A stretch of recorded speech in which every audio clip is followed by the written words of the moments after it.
Periyar EV Ramaswamy Naikar Hindu देवी देवताओं के कट्टर आलोचक थे। उन्होंने जिंदगी हिंदू धर्म और ब्राह्मणवाद का जमकर विरोध किया। उन्होंने तर्कवाद, आत्मसम्मान और महिला अधिकार जैसे मुद्दों पर जोर दिया। जाति प्रथा का घोर विरोध किया। यूनेस्को ने अपने उद्धरण में उन्हें नए युग का पैगंबर, दक्षिण पूर्व एशिया का सुकरात, समाज सुधार आंदोलन का पिता, अज्ञानता, अंधविश्वास और बेकार के रीति रिवाज का दुश्मन कहा। जानिए उनकी वो बातें जिनसे विवाद हुआ। पेरियार ईवी रामास्वामी नायकर लिखते हैं कि मैंने सब कुछ किया। गणेश आदि सभी ब्राह्मण देवी देवताओं की मूर्तियां तोड़ डाली, राम आदि की तस्वीरें जला दी।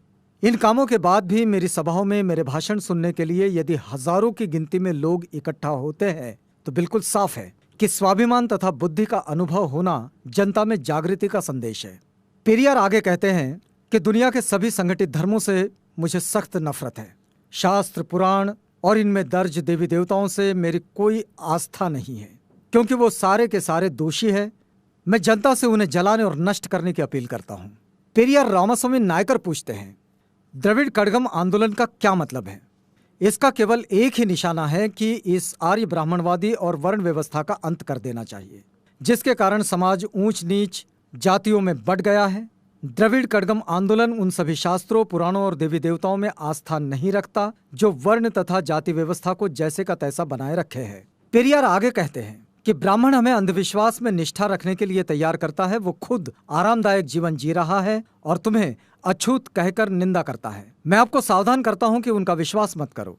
ब्राह्मणों ने हमें शास्त्रों और पुराणों की सहायता से गुलाम बनाया है। अपनी स्थिति मजबूत करने के लिए मंदिर, ईश्वर और देवी देवताओं की रचना की। सभी मनुष्य समान रूप से पैदा हुए हैं और फिर अकेले ब्राह्मण उच्च व अन्य को नीच कैसे ठहराया जा सकता है? आप अपनी मेहनत की गाढ़ी कमाई क्यों इन मंदिरों में लुटाते हो? क्या कभी ब्राह्मणों ने इन मंदिरों, तालाबों या अन्य परोपकारी संस्थाओं के लिए 1 रुपया भी दान दिया है? पेरियार ईवी रामास्वामी नायकर कहते हैं कि हमारे देश को आजादी तभी मिली समझनी चाहिए जब ग्रामीण लोग देवता, अधर्म, जाति और अंधविश्वास से छुटकारा पा जाएंगे। आज विदेशी लोग दूसरे ग्रहों पर संदेश और अंतरिक्ष यान भेज रहे हैं। हम ब्राह्मणों द्वारा श्राद्धों में परलोक में बसे अपने पूर्वजों को चावल और खीर भेज रहे हैं। क्या ये बुद्धिमानी है? ईश्वर की सत्ता स्वीकारने में किसी बुद्धिमत्ता की आवश्यकता नहीं पड़ती, लेकिन नास्तिकता के लिए बड़े साहस और दृढ़ विश्वास की जरूरत पड़ती है।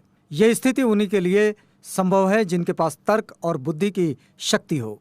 पेरियार का सवाल है कि ब्राह्मणों के पैरों पर क्यों गिरना? क्या ये मंदिर है? क्या ये त्योहार है? नहीं, ये सब कुछ भी नहीं। हमें बुद्धिमान व्यक्ति की तरह व्यवहार करना चाहिए। यही प्रार्थना का सार है।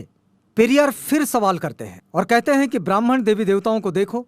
एक देवता तो हाथ में भाला, त्रिशूल उठाकर खड़ा है, दूसरा धनुष बाण। अन्य दूसरे देवी देवता कोई गुर्ज, खंजर, कोई ढाल के साथ सुशोभित है। ये सब क्यों है? एक देवता तो हमेशा अपनी उंगली के ऊपर चारों तरफ चक्कर चलाता रहता है। ये किसको मारने के लिए है?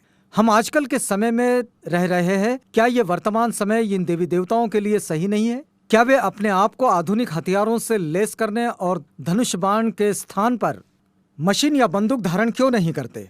रथ को छोड़कर टैंक पर सवार क्यों नहीं हो सकते? पेरियार पूछते हैं कि जनता इस परमाणु युग में इन देवी देवताओं के ऊपर विश्वास करते हुए क्यों नहीं शर्माती? आगे वे कहते हैं कि उन देवताओं को नष्ट कर दो जो तुम्हें शूद्र कहे। उन पुराणों और इतिहास को ध्वस्त कर दो जो देवता को शक्ति प्रदान करते हैं। उस देवता की पूजा करो जो वास्तव में दयालु, भला और बुद्धिगम्य है।